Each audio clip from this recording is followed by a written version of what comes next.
Yes. So we'll start with importance of hypothesis. Rest all, please keep your phone on mute mode only. Importance of hypothesis. हम लोगों ने nature देख लिया, types देख लिया, functions देख लिया, कंपोनेंट्स देख लिया है. अब next thing is what is the importance of hypothesis. तो इम्पोर्टेंस क्या है रिसर्च में हाइपोथेसिस का? तो पहला चीज तो यही है कि it provides the clarity to the research problem and research objective. जो भी हमारा रिसर्च ऑब्जेक्टिव होता है, हम जो भी क्वेश्चन को कोई भी रिसर्च कर रहे हैं तो किसी ना किसी क्वेश्चन के साथ आगे बढ़ रहे होते हैं. एक रिसर्च ऑब्जेक्टिव होता है हमारा. तो वो रिसर्च ऑब्जेक्टिव को क्लियरली वेरिएबल्स में हम डिफाइन करते हैं. क्लियरली बिकॉज क्या है, हाइपोथेसिस में हम क्या मेंशन करते हैं? हाइपोथेसिस में हम डिपेंडेंट एंड इंडिपेंडेंट वेरिएबल्स को मेंशन करते हैं, उनके बीच के रिलेशनशिप को मेंशन करते हैं. तो जब भी आप रिसर्च प्रॉब्लम और रिसर्च ऑब्जेक्टिव कोई भी अपना लिखते हैं, किसी भी तरह का रिसर्च प्रॉब्लम है आपका, कि मान लीजिए I have a research problem कि टेम्परेचर, अगर आप जैसे for example let's say research problem कि रेड कलर ज्यादा अट्रैक्ट करता है, या फिर रेड कलर के कपड़े, रेड कलर का जो कोई भी टॉयज, कोई भी रेड कलर का टॉय है वो ज्यादा बिकता है, या उसको बच्चों को ज्यादा अट्रैक्ट करता है. तो दिस इज, ये हमको फाइंड करना है कि विच इज द कलर, और does red colour has the capacity to attract more number of buyers और more number of kids towards itself. तो ये हमारा रिसर्च प्रॉब्लम है. तो डिपेंडेंट और इंडिपेंडेंट वेरिएबल्स में क्या हो जाएगा कि कोई टॉय अगर रेड कलर का है तो उसकी खरीदारी, मतलब अट्रैक्ट करने का क्या मतलब है कि कोई उसको खरीद रहा है नहीं खरीद रहा है.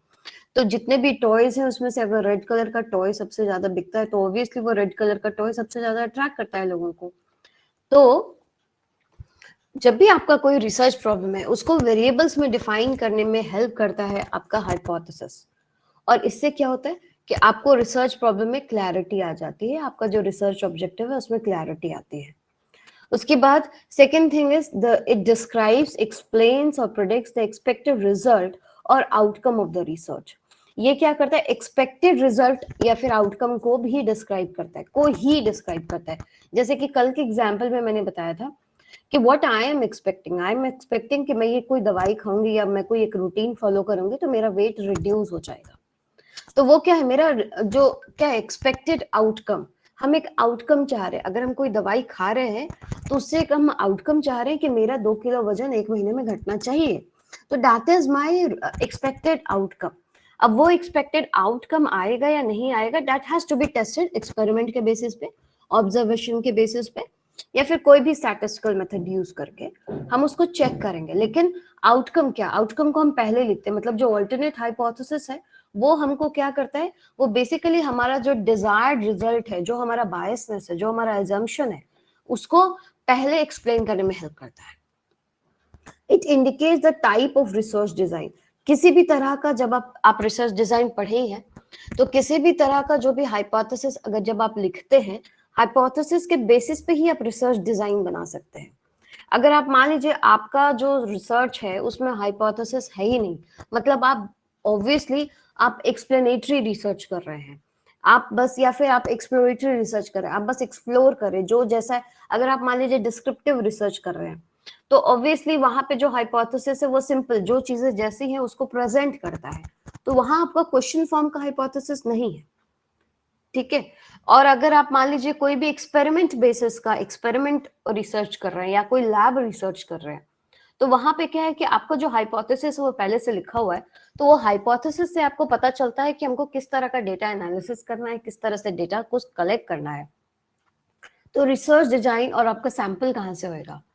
तो हाइपोथेसिस आपको हेल्प करता है रिसर्च डिजाइन आइडेंटिफाई करने में, और ये पूरे रिसर्च प्रोसेस को एक डायरेक्शन में कैरी करने के, कि क्या स्टेप्स होंगे मेरे किसी भी रिसर्च को कैरी आउट करने का. जैसे मैंने आपको एग्जांपल दिया था कि मुझे अगर देखना है कि ई कॉमर्स या फिर ऑनलाइन बिजनेस का इकोनॉमी के ऊपर इफेक्ट हुआ है या नहीं, तो अगर मुझे ई कॉमर्स या ऑनलाइन बिजनेस का इकोनॉमी के ऊपर इफेक्ट देखना है तो उसके लिए ये मेरा हाइपोथेसिस है कि online business has a effect on Indian economy और ऑन इकोनॉमी. ये मेरा रिसर्च प्रॉब्लम है. तो इकोनॉमी का मतलब क्या हो गया? जीडीपी.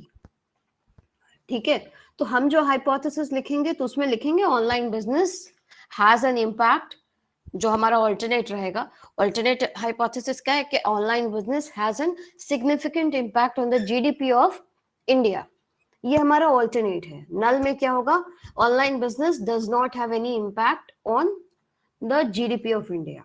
तो ये जो नल हाइपोथेसिस और जो ऑल्टरनेट हाइपोथेसिस हमने लिखा, इसके बेसिस पे ही हम अपना रिसर्च प्रोसेस को कैरी करेंगे। तो रिसर्च प्रोसेस कैसे हम कैरी करेंगे, उसके लिए भी हमको हाइपोथेसिस हेल्प करता है एक डायरेक्शन देने में। उसके बाद आता है it identifies the population of the research study that is to be investigated और एग्जामिन। अगर मैंने जैसे अभी लास्ट एग्जांपल में अभी जो मैंने एग्जांपल दिया कि online business has an impact on the GDP of India, तो यहाँ स्पेसिफिकली मेरा जो पॉपुलेशन है वो क्या है, वो सिंपल इंडिया है, इंडिया के पॉपुलेशन को हम कैरी करेंगे, उसके ऊपर ये रिसर्च कैरी होगा। अगर हमने सिंपल लिख दिया कि online business has an impact on economy, तो अगर हमने सिर्फ इकोनॉमी लिखा है तो मतलब हम वर्ल्ड इकोनॉमी के बारे में बात कर रहे हैं, ठीक है। और अगर हमने लिख दिया कि has an impact on economy of Jharkhand, तो वहां पे हमारा जीडीपी के जगह पे एसजीडीपी मतलब स्टेट जीडीपी ऑफ झारखंड हो जाएगा। तो आपका जो रिसर्च हाइपोथेसिस है वो बेसिकली आपके रिसर्च स्टडी का पॉपुलेशन क्या है, कहाँ से आप इन्वेस्टिगेशन करेंगे, कहाँ से डेटा कलेक्ट करेंगे और कैसे उसको एग्जामिन करेंगे, ये पूरी चीजों को एक क्या कहते हैं, एक रास्ता, एक उसके लिए एक फॉर्मेट आपको देता है, एक फ्रेमवर्क देता है। Next is it facilitates data collection, data analysis and data interpretation. जैसे कि आपको एग्जांपल दिया कि online business has an impact on GDP of India, ठीक है। तो ऑनलाइन बिजनेस क्या चीज होता है, ऑनलाइन बिजनेस का मतलब क्या है कि ई कॉमर्स, अगर आप देख रहे हैं सिर्फ ई कॉमर्स ही है या फिर उसमें और भी फैक्टर्स होंगे। तो ऑनलाइन बिजनेस का 4 कंपोनेंट होता है। सबसे पहले तो जितने भी अगर आप ऑनलाइन बिजनेस चला रहे हैं तो ऑनलाइन बिजनेस का मतलब क्या हो गया कि आप उसमें आईसीटी यूज कर रहे हैं, ठीक है, internet and communication technology use करते हैं। तो इंटरनेट का इफेक्ट मतलब इंटरनेट बढ़ा है कि नहीं यूसेज, ये देखते हैं। टेलीकम्युनिकेशन बढ़ा है कि नहीं, नंबर ऑफ स्मार्टफोन बढ़ा है कि नहीं बढ़ा है, आप डेटा आप सप्लाई चेन में आपका इंक्रीज हुआ है या नहीं हुआ है, प्लस आपका जो ई कॉमर्स है उसमें इंक्रीज हुआ है या नहीं हुआ है, ठीक है। इन सारी चीजों को हम देखेंगे उसमें, तब जाकर के हम अपने रिसर्च हाइपोथेसिस को प्रूव कर पाएंगे। तो ये सारी चीजों को जब हम बाइफरकेट करते हैं तो ऑब्वियसली हम सबके लिए अलग अलग डेटा कलेक्शन कर रहे हैं, और अगर हम अलग अलग डेटा कलेक्शन कर रहे हैं तो उसके हिसाब से हम डेटा एनालिसिस करेंगे और उसके हिसाब से उसका इंटरप्रिटेशन करेंगे, मतलब पहले एनालाइज करेंगे उसके बाद फिर उसका रिजल्ट लिखेंगे। तो इंपॉर्टेंस ऑफ हाइपोथेसिस में these are the things which we need to know. If you have any problem in this topic, please do ask. Otherwise, we'll move to another topic. Yes, ma'am, I have a query. Yes, do ask. Ma'am suppose कि different universities में अलग अलग country में कोई research होता है, like कि world economy या जीडीपी ग्रोथ, ग्लोबल जीडीपी कितना इंक्रीज हुआ after the hit of the pandemic, तो बिल्कुल डिफरेंट, मतलब एक्सपेक्टेड था हाइपोथेसिस की 17 पॉइंट कुछ होगा लेकिन कहीं 21 आ गया, कहीं 22 आ गया, मतलब वास्ट डिफरेंस हो गया अलग अलग जगह जो डेटा कलेक्ट हुआ, और सब जगह ग्लोबल जीडीपी बिल्कुल डिफरेंस आया। या फिर ये कहे, या फिर ऐसे भी इसमें कह सकते हैं कि एक्सपेक्टेड था कि ग्लोबल जीडीपी बहुत ज्यादा हिट किया होगा after the pandemic, but the situation is that China का जीडीपी उल्टा हो गया, मींस बिल्कुल ऑपोजिट हुआ, ज्यादा बढ़ गया, ज्यादा उसका सारा कुछ एफडीआई वगैरह ज्यादा ही बढ़ गया। तो सब जगह तो बिल्कुल डिफरेंट आया हाइपोथेसिस, तो इस यहाँ पे हाइपोथेसिस एस्टैब्लिश हो पाएगा, मींस कैसे हो पाएगा, क्योंकि सब जगह तो बिल्कुल डिफरेंट हुआ ना, मतलब जो एक्सपेक्टेड रिजल्ट था वो बिल्कुल नहीं आया। तो उस सिचुएशन में देखो हम ऐसा नहीं कहते कि हमने जो सोचा है हम उसको एन तेन प्रकारेण करके उसको प्रूफ कर देंगे, ये तो हाइपोथेसिस है ही नहीं, ये तो रिसर्च नहीं है ना। आपने एक्सपेक्ट किया था कि पोस्ट पेंडेमिक जो जीडीपी होगा वो डिक्लाइन करेगा, और आपने ऑल्टरनेट हाइपोथेसिस में भी वही लिखा कि पेंडेमिक की वजह से जो जीडीपी है वो नीचे गया होगा, वो रिड्यूस किया होगा नंबर्स में, ये आपको ऑल्टरनेट हाइपोथेसिस था, राइट? क्योंकि ये आपका एजम्पशन है, आपने सोचा कि भैया पूरे कंट्री में, पूरे वर्ल्ड में इतना ज्यादा पेंडेमिक की वजह से इकोनॉमी के ऊपर काफी इफेक्ट हुआ होगा because businesses are not running, right? तो ये तो आपका एजम्पशन था, हमने सोचा था कि ऐसा हुआ होगा, लेकिन जब हमने डेटा एनालिसिस किया और जब हमने आइडेंटिफाई किया, चीजों को एनालाइज किया, इंटरप्रेट किया, तब मुझे पता चला कि नहीं, ऐसा नहीं है। ठीक है, तो नहीं, ऐसा नहीं है, यही तो मेरा नल हाइपोथेसिस था कि पेंडेमिक का इकोनॉमी के ऊपर कोई इफेक्ट नहीं है। और ऑल्टरनेट हाइपोथेसिस क्या था कि पेंडेमिक का आपके जीडीपी के ऊपर इफेक्ट होगा, कि वो नीचे गया होगा, या फिर it reduce the number of GDP, या फिर डिप्रेशन में चले गए हम, या फिर इस तरह का कोई भी आपका हाइपोथेसिस है, बिकॉज ये आपका एजम्पशन है। Yes, ma'am. आपका तो उस सारा कंडीशन में नल, एजम्पशंस, आपका जो सारा एजम्पशंस है वो करेक्ट हो, ये नेसेसरी नहीं है। यस मैम, यही तो हम फाइंड करते हैं ना कि मेरा जो एजम्पशन है वो करेक्ट है या नहीं। रिसर्च आपको जो एग्जैक्ट पिक्चर है वो देने का हेल्प करता है, ये नहीं कि आप जो चाहते हैं आपको वो देने का हेल्प करता है, वैसा नहीं ओके है। मैम। आप तो अज्यूम मैम किए कि पेंडेमिक में हिट किया, क्या क्या बोलो। मैम जो भी हम चाहते हैं, मीन्स जो भी एक्सपेक्टेड ऐसा रिजल्ट है, तो मैम अगर वो सही हो गया, मीन्स वो तो अल्टरनेट मीन्स वहां पे हो गया, हम्म तो वहां पे तो अल्टर, अगर मतलब मान लीजिए कि जीडीपी अगर हम लोग सोच रहे हैं कि नहीं वो तो हिट किया होगा, वो तो कम हो गया होगा, और वो एक्चुअल में कम हो गया जितना एक्सपेक्टेड था, तो वहां पे तो वो अल्टरनेट सही हुआ। सी, देखो, I'll write something for you. हाँ, ठीक है,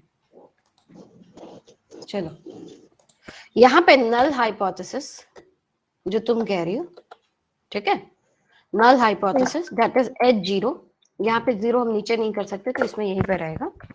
ठीक है,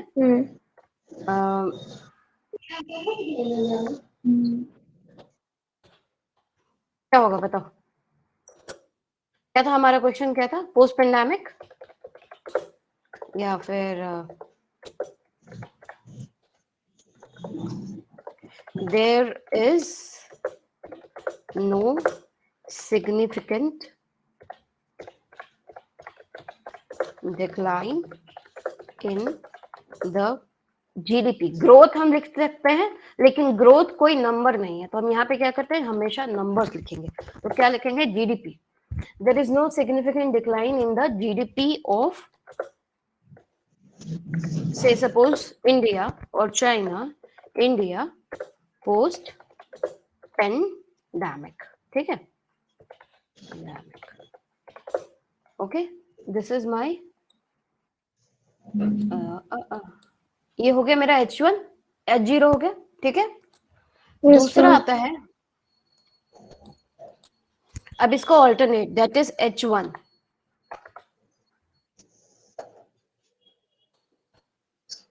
H1, ठीक है।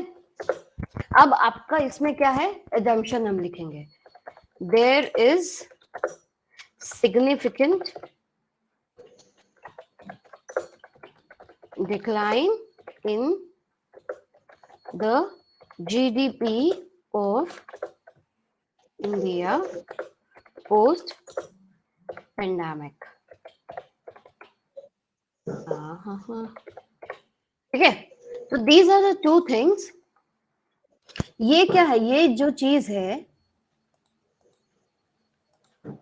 ये जो चीज है, ये वाली, ये क्या है, ये आपका एजम्पशन है ना, यस मैम, ये आपका एजम्पशन है। और ये क्या चीज है, ये वाली जो चीज है, ये क्या है, ये रियलिटी है, मतलब ये रियलिटी है बेसिकली, कंक्लूजन नहीं है वो। ये अभी तक, क्योंकि अगर आप इस चीज को अभी तक प्रूफ नहीं की हैं, तो तब तक तो हम यही मानेंगे ना। यस मैम, ये तो आपको प्रूफ करने की जरूरत है, हमको इस चीज को प्रूफ करने की जरूरत है। आपने जो एजम्पशन किया, आपने जो भी एजम्पशन किया है, पेन का ये बढ़ाना है मुझे, लाइन विड्थ, यस, आपने जो एजम्पशन किया है कि डिक्लाइन, ठीक है, कुछ ज्यादा ही बढ़ी है, मोटा, रुको, हाँ, आपने ये एजम्पशन किया है ना कि डिक्लाइन होगा,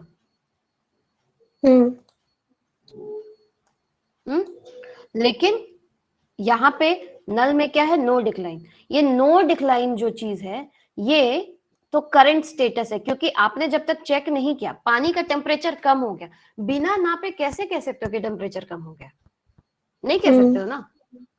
तो नो हम तो मैम। जब तक आप इस चीज को प्रूफ नहीं करेंगी इस चीज को, तब तक तो ये नो ही है, यस मैम। तब तक तो नो ही है ना। तो इसी को जब तक ये नो ही है, मतलब जो चीज है वो ऐसा ही है बिना प्रूफ किए है, तो तब तक वो नो सिग्निफिकेंट में ही रहेगा। तो अगर आप इस चीज को, जब आप इसके लिए आप क्या लिख रहे हैं यहाँ पे, अपना एजम्पशंस लिख रही हैं, there is a significant decline. आपने सोचा कि पेंडेमिक आया, पेंडेमिक की वजह से क्या हुआ होगा कि जीडीपी का डी ग्रोथ हुआ होगा, वो नीचे गया होगा, डिक्लाइन किया गया होगा, ये आपने एज्यूम किया है। और इस एजम्पशन के लिए आप पिछले 1 साल का क्या करेंगी, डेटा एनालिसिस करेंगी, यस करेंगे या मैम। नहीं करेंगे। 1 साल का आप यस पूरा मैम। डेटा एनालिसिस, पेंडेमिक का एरिया 2020 टू 2021, ये पूरे साल का या 2 साल का, 2 FY का आप डेटा एनालिसिस करती है। और डेटा एनालिसिस करके आपने जब पाया, आपने पाया जैसे पहले क्या था, सपोज कि पहले जो जीडीपी था, GDP, I think I should use text only, बहुत ही गंदा लिखते हैं, बहुत ही गंदा। पहले जो आपका ये था, इट वाज ओनली, अरे यार इतना क्यों नाटक होता था। हाँ देखो अब क्या उठ के आ गया नीचे।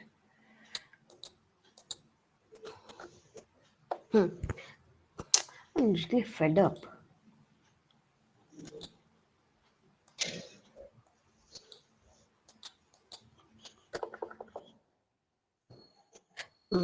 GDP in the year 2090 was suppose 8, ठीक है। यस और मैम। उसके बाद फिर आप जब आप कैलकुलेशन कर रहे हैं, और आपका क्या है एजम्पशन कि GDP in 2021 should be less than 8, यही होना चाहिए ना, yes ma'am. Should be reduce less than होगा। 8, रिड्यूस करेगा तो वो 8 से कम होना चाहिए। ये आपका क्या है, ये आपका एजम्पशन, अरे ये आपका एजम्पशन है, राइट। लेकिन जब आप यस डेटा मैम। एनालिसिस करते हैं तो उसके बाद आप क्या पाते हैं कि जो जीडीपी है वो it is greater than 8, is greater than 8, ठीक है। And yes ma'am. Approximately it is equal to 10 और 12, राइट। तो आपका क्या हो यस। गया, ये जो एजम्पशन है ये क्या हो गया, ये गलत हो गया। ये एजम्पशन क्या है, आप इस चीज को नहीं ला पाई, यहाँ पे ये वाली चीज आप नहीं ला पाई। आप क्या ला रही कि आपका जो एजम्पशन है उससे ऑपोजिट हो गया। तो हम यहाँ पे क्या करेंगे, ये जो आपका नल हाइपोथेसिस है, हम उसी को एक्सेप्ट करेंगे ना, इसी को एक्सेप्ट करेंगे कि no, there is no significant decline, decline नहीं है, ये क्या हुआ, इंक्रीज हो रहा है यहाँ पे ऑलमोस्ट। Yes ma'am. तो हम इसको एक्सेप्ट करते हैं कि no, there is no significant decline in GDP of India post pandemic, and hence I reject my alternate hypothesis. All right ma'am. Yes समझ मैम, गए, क्लियर हो गया। Yes clear ma'am. To everyone,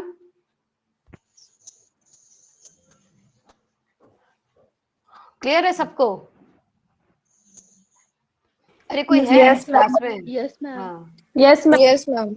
yes ma'am. चलो ठीक है। तो I think hypothesis की बहुत सारी खिचड़ी मैंने बना दिया है पहले से। हाइपोथेसिस अभी तक में तो नल हाइपोथेसिस और अल्टरनेट हाइपोथेसिस सबको क्लियर हो गया होगा, हो गया है ना यस मैम। सबको। Yes ma'am. हाइपोथेसिस का कॉन्सेप्ट सबको क्लियर है। ऐसे ही हम लोग हाइपोथेसिस लिखते यस हैं, मैम। एच जीरो, यहाँ पे जीरो नीचे होता है थोड़ा, जो उसको क्या कहते हैं, प्रीफिक्स या सफिक्स, सफिक्स में होता है नीचे। हाँ ऐसे लिखते हैं हम लोग। ये हो गया ये नल लिखने का तरीका है, या ऑल्टरनेट लिखने का तरीका है। उसके बाद अब जो हमारा नेक्स्ट टॉपिक है, तो we are done with this unit. What we will do, we will start another unit, that is data collection, ठीक है। तो just let me share, no close, let me share my screen.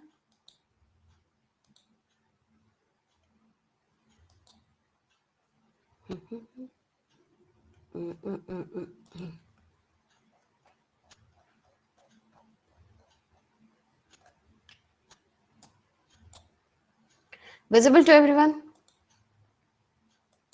Yes, ma'am. Yes, ma'am. Yes, ma'am. Yes, ma'am. ठीक है, तो the topic is data collection.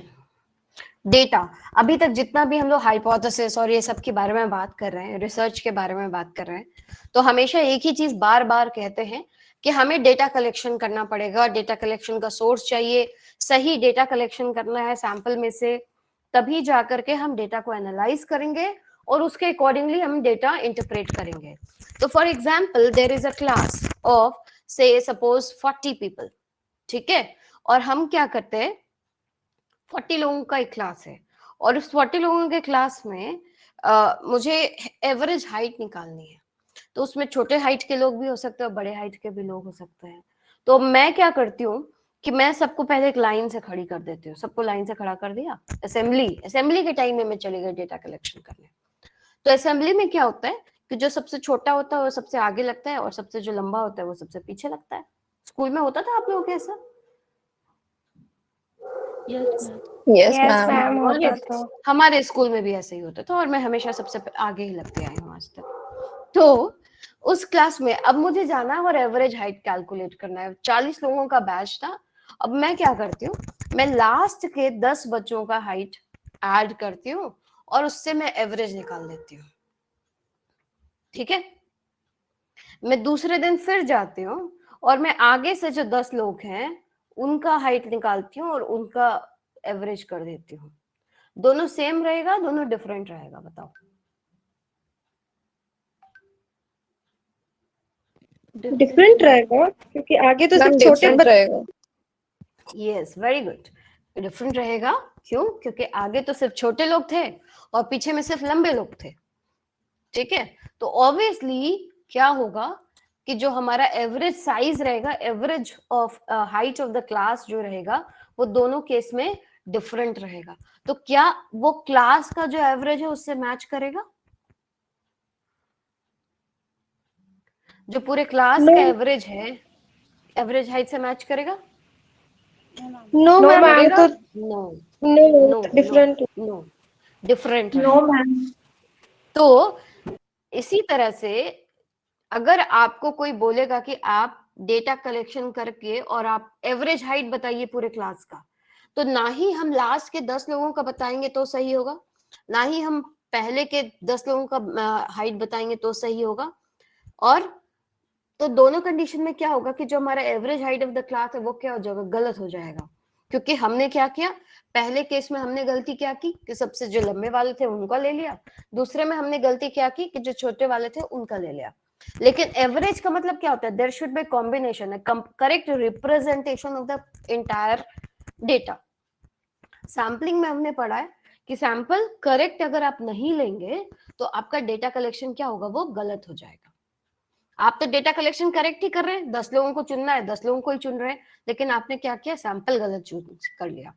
तो जब data collection कर रहे होते हैं तो वहां पे हमको बहुत सारी चीजों का ध्यान रखना पड़ता है। और जो भी डेटा आप कलेक्ट कर रहे हैं उससे क्या होगा कि पूरा जो आपका रिसर्च है ना, उसका रिजल्ट ऊपर नीचे हो सकता है। अगर हम आपको डेटा कलेक्शन करके एनालिसिस करके आपको आंसर बताने के लिए बोलेंगे और किसी ने अगर सिर्फ लास्ट के 10 लोगों का कैलकुलेट किया है, उसका आंसर डिफरेंट होगा। जो 10 लोग शुरू वाले का किया है उसका आंसर डिफरेंट होगा और एवरेज जो रहेगा वो डिफरेंट होगा। तो जिसने लास्ट वालों का किया उसके बेसिस पे अगर हम कोई इंटरप्रिटेशन कर रहे हैं वो भी गलत है, जो जो पहले के 10 लोगों के बारे में किया वो भी गलत है। और इन दोनों से दोनों गलत को चूज करके अगर हमने कोई एनालिसिस करी और उसके आगे कोई जनरलाइजेशन किया है तो वो पूरा का पूरा गलत हो जाता है। तो डेटा कलेक्शन में आपको बहुत सारी चीजों का ध्यान रखना है और आप कैसे डेटा कलेक्ट कर रहे हैं, क्या आपका सोर्स ऑफ डेटा है, उसका क्या एक्यूरेसी है, क्या वायबिलिटी है, कैसी फिजिबिलिटी है, इन सब चीजों के बारे में ध्यान रखना पड़ता है। तो what is basically data? Data is set of raw facts and figures, right? And these raw facts and figures can be quantitative values of variable. It can be number, words, figures. यही सब होता है ना data? बोलो हाँ Yes, ना, ma'am. interactive. Yes, ma'am. Make the class interactive. Yes ma'am. Okay. Data क्या होता है? Data is the lowest unit of information. Lowest unit of information इसको इसलिए कहते हैं कि कोई भी डेटा एक सिंपल, क्या कह सकते हैं उसको, रॉ फैक्ट ही कह सकते हैं, जब तक आप उसको प्रोसेस नहीं करेंगे तब तक वो इंफॉर्मेशन में कन्वर्ट नहीं होगा। जब तक आप किसी डेटा को प्रोसेस नहीं करते वो इंफॉर्मेशन में कन्वर्ट नहीं होता है, लेकिन वो इंफॉर्मेशन उसी डेटा से आता है, इसीलिए उसको लोएस्ट यूनिट ऑफ इंफॉर्मेशन कहा जाता है, which is used for measurement and analysis. किसी भी तरह का मेजरमेंट और किसी भी तरह के एनालिसिस के लिए हमको डेटा की जरूरत पड़ती है, हम उसी को प्रोसेस करके इंफॉर्मेशन निकालते हैं, इसीलिए उसको लोएस्ट यूनिट ऑफ इंफॉर्मेशन कहा जाता है। एंड क्वांटिटेटिव टेक्निक्स में डेटा का होना बहुत जरूरी है। Research can be quantitative, research can be qualitative. Qualitative research में हमारे पास नंबर्स नहीं होते, और सोशल साइंसेस में, जैसे कि आप बीबीए एमबीए जो आप पढ़ रहे हैं, सोशल साइंसेस में जो डेटा जो भी हमारे पास इंफॉर्मेशन है वो नंबर्स के फॉर्म में नहीं होता, मतलब वहां पे डेटाज नहीं होते वैसे। लेकिन जब आप क्वांटिटेटिव रिसर्च कर रहे होते हैं तो quantitative research is completely data base, data को बेसिस में बना करके किसी उसके बाद एनालिसिस करते हैं और वो पूरा न्यूमेरिकल होता है, जबकि क्वालिटेटिव में न्यूमेरिकल एनालिसिस नहीं होता है। तो जब हम क्वांटिटेटिव रिसर्च कर रहे हैं तो वहां पे डेटा का होना मोस्ट इंपॉर्टेंट है। So what is the pre requisite for data collection? जब भी आप डेटा कलेक्शन कर रहे हैं तो क्या चीजें आपके ध्यान में होनी चाहिए जिसको बेस लेकर के आप डेटा कलेक्शन करेंगे? ठीक है, तो सबसे पहले तो आपको पता होना चाहिए कि आपका रिसर्च ऑब्जेक्टिव क्या है, किस मकसद से आप डेटा कलेक्शन कर रहे हैं।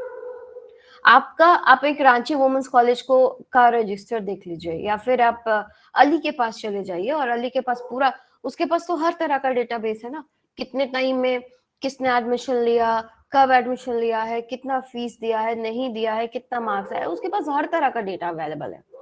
लेकिन अगर आपको एज अ रिसर्चर आपको जानना है कि बीबीए का एवरेज रिजल्ट क्या होता है, या फिर एवरेज परसेंटेज ऑफ मार्क्स क्या है फॉर द ईयर 20 से सपोज 2019 टू 2022, इन साल में एवरेज रिजल्ट क्या रहा है, तो आपको क्या करना पड़ेगा, इस समय के जितने भी बैचेस हैं आपको सबके बारे में डेटा चाहिए, सबका मार्क्स चाहिए, टोटल मार्क्स चाहिए, फिर सबको ऐड करेंगे, ऐड करके टोटल नंबर ऑफ स्टूडेंट से डिवाइड करेंगे, तब जाकर के आपको वो नंबर मिलेगा।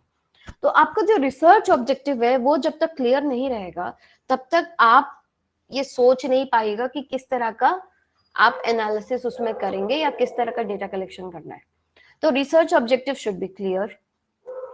सोर्स ऑफ इंफॉर्मेशन, आप कहाँ से ये इंफॉर्मेशन लेकर के आ रहे हैं, मतलब अगर हमको बीबीए का रिजल्ट के बारे में पता करना है रांची वुमेन्स कॉलेज के, तो I will not go to Doranda College, I will not go to IMS, or I will not go to any other college in other cities. I'll go to Ranchi Women's College only. और Ranchi women's college में मैं अपने दोस्त को नहीं पूछेंगे, I'll go to the authority, I'll go to Ali, और I'll go to examination department। इस तरह से मतलब आपका जो सोर्स ऑफ इंफॉर्मेशन होना चाहिए वो सही होना चाहिए। फिर उसका एक क्वांटिटेटिव एक्सप्रेशन मतलब कि आपको डेटा का रिक्वायरमेंट कितना है और कितना बजट, कितना खर्च होगा। हम हर तरह का डेटा कलेक्शन नहीं कर सकते, बिकॉज क्या है कि data collection is a tedious process and requires money. आप कहीं भी इंफॉर्मेशन कलेक्ट करने के लिए जा रहे हैं, डेटा कलेक्शन के लिए जा रहे हैं, आपको जाने आने का खर्चा लगेगा ना बाबा, जाना आने का खर्चा लगेगा, कहीं पे भी जाएंगे, पूछेंगे, किसी से बात करेंगे, हो सकता है बहुत बार इंफॉर्मेशन निकालने के लिए लोगों को पैसा भी देना पड़ता है, तो it can become a tedious process. और ये टीडियस प्रोसेस होने की वजह से आपका जो बजट होगा ये बजट पे भी इम्पैक्ट करता है। तो क्वांटिटेटिव एक्सप्रेशंस आपको देखने पड़ेंगे। The technique for data collection, कैसे डेटा कलेक्ट करेंगे, आप अली को एप्लीकेशन लिख करके उससे डेटा मांगेंगे, आप आरटीआई लगाएंगे, या आप उसका फाइल चुरा के भाग जाएंगे, क्या करेंगे? What is your technique for data collection? And unit of data collection, unit of data collection मतलब आप कैसे, किस यूनिट में, नंबर्स में लेकर के आने वाले हैं, या फिर आप ऐसे इंटरव्यू करके पूछ ले रहे हैं अच्छा कितना एवरेज हुआ होगा, ऐसे मतलब व्हाट इज योर यूनिट, आप परसेंटेज में निकाल रहे हैं, आप नंबर्स में निकाल रहे हैं, आप फिगर्स में निकाल रहे हैं, what is your unit of data collection, that is the prerequisite of data collection. तो you see this diagram over here, ये देखिए, आप सबसे पहले अपना सोर्स ऑफ इंफॉर्मेशन ढूंढते हैं। डेटा कलेक्शन का ये एक प्री रिक्विजिट डायग्राम है। सबसे पहले आप सोर्स ऑफ इंफॉर्मेशन ढूंढेंगे। सोर्स ऑफ इंफॉर्मेशन के बाद आप ढूंढेंगे determine the sources of data. कहाँ पे आपका सोर्सेज ऑफ डेटा मिलेगा, मतलब आपका सोर्स ऑफ इंफॉर्मेशन हो गया रांची वुमेन्स कॉलेज। अभी रांची वुमेन्स कॉलेज में आप कहाँ चले गए, यहाँ पे आपका source of data is Ali sir. अब अली सर से हमको क्या डेटा लेना है, पूरा का पूरा कॉलेज का डेटा तो नहीं चाहिए, हमको सिर्फ बीबीए का डेटा चाहिए, और वो भी इतने ही साल का चाहिए। ठीक है, तो इतने ही साल का चाहिए, और हमको इतना कॉलेज रांची वुमेन्स कॉलेज 1949 से शुरू हो गया था। तो क्या हम 1949 से डेटा कलेक्शन करने वाले हैं? नो। हम कब से डेटा कलेक्शन करने वाले? बीबीए डिपार्टमेंट में भी 2019 से। तो हमको अपना डेटा रिक्वायरमेंट क्लियर होना चाहिए और मेरा बजट क्लियर होना चाहिए। कि अली सर बोलेंगे नहीं नहीं हमको 10,000 दोगी तब भी हम निकालेंगे, तो बजट तुम्हारे पास 10,000 होना चाहिए, या फिर तुम दे पाओगे या नहीं दे पाओगे, ये has to be determined by the data collector. जो भी डेटा कलेक्शन करने गया है उसको अपना बजट खुद देखना पड़ता है। तो बजट हो गया। बजट के बाद आप डेटा कलेक्शन डिजाइन, मतलब कैसे, जैसे आपको बताया कि आप उससे रिक्वेस्ट करेंगे, एप्लीकेशन देंगे, आरटीआई लगाएंगे, आप एचओडी से कहलवाएंगे, तब जाके डेटा कलेक्शन करेंगे, या फिर उसका फाइल चुरा के भाग जाएंगे या उसका कंप्यूटर हैक करेंगे, क्या करने वाले हैं। तो collection design and data acquisition plan क्या है आपका? Data acquisition plan like how you will be collecting the data, how will be storing the data, acquire कैसे करेंगे डेटा को, that is the complete sources of data collection. या फिर आप requisite, pre requisite, आप डेटा कलेक्शन से करने से पहले ये सारी चीजों की प्लानिंग कर लेते हैं। Clear? Clear to everyone? Yes, ma'am. Yes, ma'am. अभी the next thing is sources of data. क्या सोर्सेज ऑफ डेटा होते हैं? ठीक है, तो किसी भी ऑर्गेनाइजेशन में there are internal data and there are external data. Internal data मतलब उसका खुद का, अपना खुद का रिकॉर्ड रखता है वो लोग। आप किसी भी ऑर्गेनाइजेशन में है तो obviously you have your internal records. आपके इंटरनल रिकॉर्ड से आपके इंटरनल डेटा बेसेस अवेलेबल है, आपके पास हिस्टोरिकल डेटा अपना खुद का अवेलेबल है। तो you have your internal source of data plus external source of data. External source of data में मतलब आप जब इन चीजों को एक्सटर्नली कलेक्ट करते हैं, तो एक्सटर्नली कलेक्ट जब करते हैं तो there are two type of sources. First is primary data source and other is secondary data source. Primary data source में आप क्या करते हैं?